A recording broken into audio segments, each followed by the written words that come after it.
Good afternoon friends, welcome to my channel. हम यहाँ पे तैयारी कर रहे हैं master cadre Hindi 2022 self study group के थ्रू। तो हमने अपनी लास्ट वीडियो में भारतेंदु युग के बारे में पढ़ा था और उसके प्रसिद्ध कवि और उनकी रचनाओं के बारे में। तो आज हम शुरू करेंगे द्विवेदी युग। तो द्विवेदी युग का जो समय है वो 1900 से 1918 ईस्वी तक का माना जाता है। कहीं कहीं पर यह 1920 ईस्वी तक का भी माना गया है। डॉक्टर नगेंद्र ने द्विवेदी काल को जागरण सुधार नाम से अभिहित किया है। डॉक्टर नगेंद्र ने द्विवेदी काल को कौन सा नाम दिया है? जागरण सुधार। आचार्य रामचंद्र शुक्ल जी ने द्विवेदी युग को नई धारा द्वितीय उत्थान के अंतर्गत रखा है। और रामचंद्र शुक्ल जी ने द्विवेदी काल को या द्विवेदी युग को अन्य नाम कौन सा दिया है? वो है नई धारा द्वितीय उत्थान। हिंदी कहानियों का वास्तविक विकास द्विवेदी युग से ही शुरू हुआ है। जो हमारे हिंदी की गद्य विधा है उसका जो वास्तविक विकास है वो हमारा द्विवेदी युग से माना जाता है। द्विवेदी युग के प्रमुख कवि और उनकी रचनाएं। तो उन द्विवेदी युग में जो प्रमुख कवि हैं उनमें सबसे पहले हैं महावीर प्रसाद द्विवेदी। महावीर प्रसाद द्विवेदी के नाम से ही इस युग का नाम रखा गया है, क्योंकि उन्होंने हिंदी साहित्य के साथ साथ हिंदी भाषा के ऊपर भी अधिक कार्य किया है। इससे पहले जो हिंदी साहित्य थे उसमें हिंदी व्याकरण के नियमों के ऊपर ज़्यादा खास ध्यान नहीं दिया जाता था, लेकिन महावीर प्रसाद द्विवेदी जी ने इन नियमों के ऊपर और त्रुटियों के ऊपर भी ध्यान दिया और भाषा को विकसित करने में मदद की। इसीलिए उनको यहाँ पे भाषा की उत्पत्ति के विकास का भी जनक माना जाता है।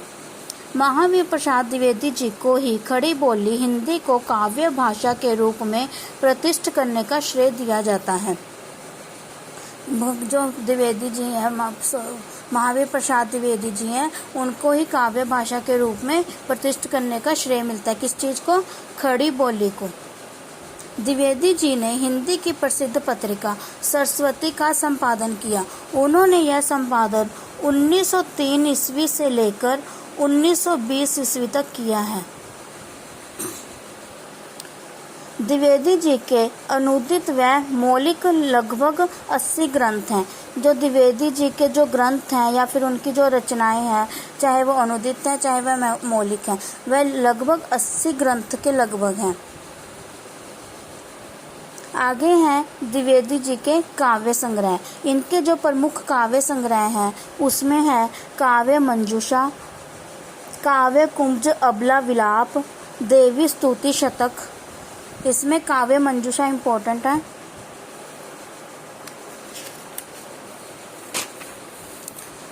आगे है कान्य कुब्जा वलिवर्तम, कविता कलाप, सुमन, नागरी, समाचार संपादकस्तव, द्विवेदी काव्यमाला।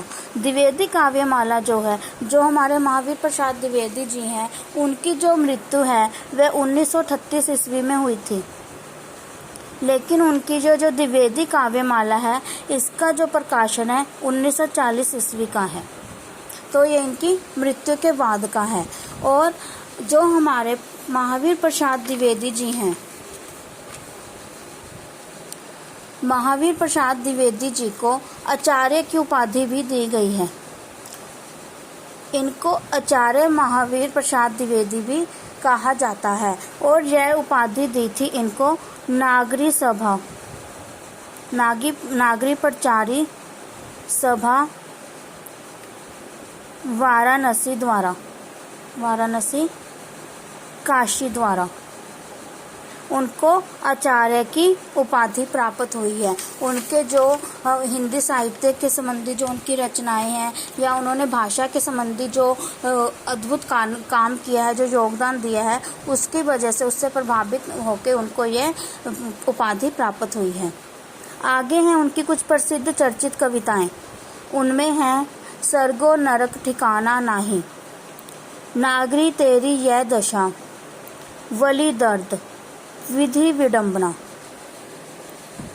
तो ये हैं उनकी कुछ कविताएं ऊपर जो हमने लिखी थी वो उनके काव्य संग्रह है। इनमें कई सारी काव्य कविताएं मिलती हैं। ये उनकी कुछ पर्टिकुलर या सिंगुलर कविताएं हैं जो बहुत प्रसिद्ध हैं या फिर बहुत चर्चित हैं। आगे हैं उनके द्विवेदी जी के अनुदित काव्य। ये तो जो हमने पहले काव्य पढ़े हैं या कविताएं पढ़े हैं वो उनकी खुद की लिखी हुई हैं। आगे जो हम काव्य पढ़ रहे हैं या कविताओं के नाम पढ़ेंगे वो उन्होंने कहीं ना कहीं से अनुवाद किए हैं। किसी और की जो रचना है उसको उन्होंने अनुवाद किया है हिंदी भाषा में। उसमें है विनय विनोद, स्नेहमाला, विहार वाटिका, गंगा लहरी, ऋतु तरंगिणी, श्री महिमन स्तोत्र, शिक्षा, स्वाधीनता। इसमें जो है स्नेहमाला, गंगा लहरी, ऋतु तरंगिणी, शिक्षा और स्वाधीनता ये इम्पोर्टेंट है। इनमें से क्वेश्चन पूछा जा सकता है। नेक्स्ट है द्विवेदी जी के निबंध। द्विवेदी जी के जो निबंध हैं उन्होंने इसका जो संपादन है या फिर इसका जो प्रकाशन है वो सरस्वती पत्रिका में किया है।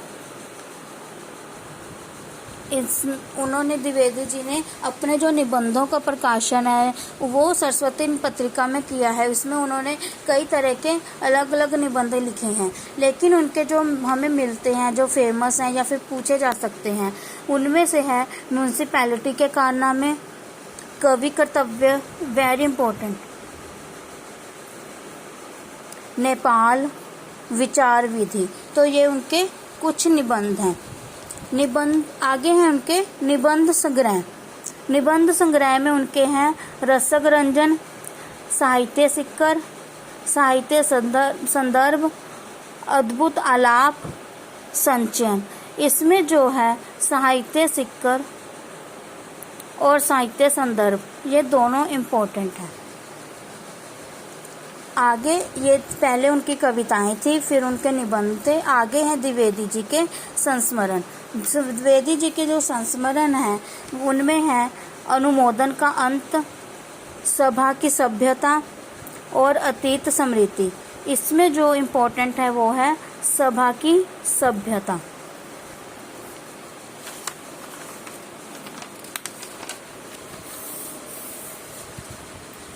आगे है द्विवेदी जी की मौलिक पुस्तकें। उसमें है नाट्य शास्त्र 1904 में प्रकाशित हुई थी, विक्रमांकदेव चरितचर्या ये 1907 में प्रकाशित हुई थी, ये 1907 है।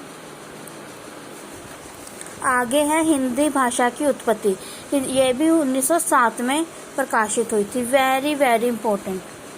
जो मैंने आपको स्टार्टिंग में बताया कि जो हमारे महावीर प्रसाद द्विवेदी जी हैं उन्होंने हिंदी साहित्य के साथ साथ उपन्यास या नाटक या कहानी कविताओं के साथ साथ उन्होंने हिंदी भाषा का उद्भव और विकास में भी उन्होंने महत्वपूर्ण भूमिका निभाई है।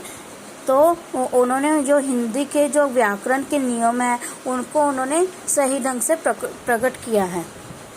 आगे उनकी संपत्ति शास्त्र 1907 ये अर्थशास्त्र से संबंधित है। अर्थशास्त्र, संपत्ति शास्त्र। आगे है महिला मोंड, साहित्य सिक्कर, जल चिकित्सा। इनमें जो इम्पोर्टेंट है नाट्य शास्त्र, हिंदी भाषा की उत्पत्ति वेरी वेरी इम्पोर्टेंट, संपत्ति शास्त्र भी इम्पोर्टेंट है और जल चिकित्सा। ये उनके कुछ इम्पोर्टेंट पुस्तकें हैं। आगे है द्विवेदी जी की आलोचना। उन्होंने कुछ आलोचनाएं भी की हैं जो हमारी हिंदी की समीक्षाएं हैं, इनको समीक्षा भी कहा जाता है। हिंदी की आलोचना या समीक्षा में क्या होता है, जब हम किसी मतलब की चीज़ के बारे में किसी के क्रिटिसिज्म करते हैं, किसी का बारे में सही गलत जो भी अपने विचार विमर्श प्रस्तुत करते हैं वो हमारे आलोचना या समीक्षा के अंतर्गत आते हैं। तो द्विवेदी जी की जो आलोचनाएं हैं या समीक्षाएं हैं उनमें है हिंदी नवरत्न इम्पोर्टेंट, विचार विमर्श, कालिदास की निर्कुशता, कालिदास एवं उनकी कविताएं ये भी इम्पोर्टेंट है, साहित्य लाभ, दृश्य दर्शन, समालोचना समुच्चय, विज्ञान वार्ता। तो ये हैं उनकी कुछ आलोचनाएं। तो ये थे हमारे महावीर प्रसाद द्विवेदी जी की इम्पोर्टेंट रचनाएं या फिर उनके इम्पोर्टेंट ग्रंथ जो हमें देखने को मिलते हैं। फ्रेंड्स, इनमें मेरी बहुत मेहनत लगी है क्योंकि आपको ये सारा कुछ एक जगह पे नहीं मिलेगा। इन सबको एक जगह पे इकट्ठा करने के लिए बहुत टाइम लगा है। मेरी वीडियो अगर आपको अच्छी लगे तो प्लीज़ इसको एक लाइक कीजिए, शेयर कीजिए, सब्सक्राइब कीजिए। बाकी हम इसके जो अन्य कवि हैं या फिर अन्य निबंधकार, रचनाकार, उपन्यासकार हैं उनके बारे में कल पढ़ेंगे। तब तक थैंक यू सो मच।